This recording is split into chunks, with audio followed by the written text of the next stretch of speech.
ও বোন শোনো মোর ঘটনা ভাই ভাই ও আর কইও না তুমি যা আমার ভুল হবে না যেদিন ছিল চিরা জামা তোমার গেটে গেছি বোন রে বাবার চাকর কেমনে কইলে কইরা আমার গেল ঘাটে চাকর বলে কত আমি মায়ের খানা করছি দাবি ওরার ঘাসি কেমনে করলি তাই যে তুমি ভুলে গেলি ওই কথা তোর নাই রে মনে আজকে মনে ভাই ডাকিলি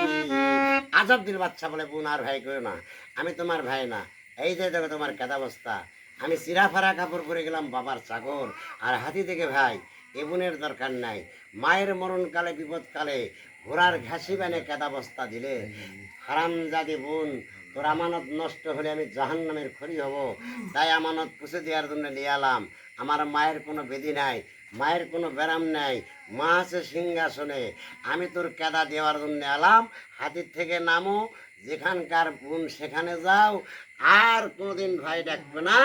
আমি তোমার ভাই হব না তুমি বোন বলে আমি মূল্য দেব না অধিবা কাদা বস্তা হাতলে হাতির থেকে নামে মনে মনে কয় আমার পাপে আমি চাই আর কারো দোষ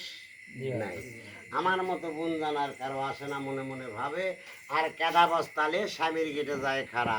শাহজালাল বাচ্চা বলে বেগম সাহেবা সুন্দর সাজ সাজে মা দেখার আসে গেলে আর হাতে কেদা বস্তা চোখে পানি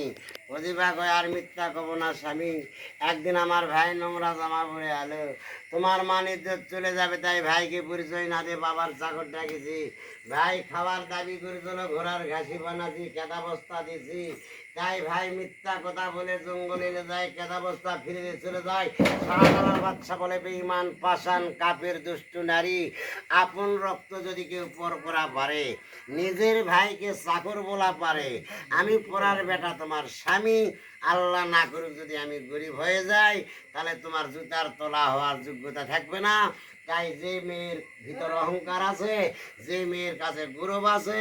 এইরকম মেয়ে আমার দরকার নাই হও না কেন 9 মাসের গর্ভবতী বাড়ির দরজা বন্ধ তুমি এখন বনবাসী স্বামী হারালো দরজা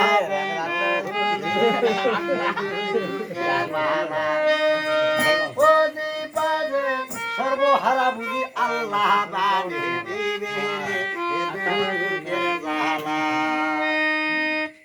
মনে মনে বলে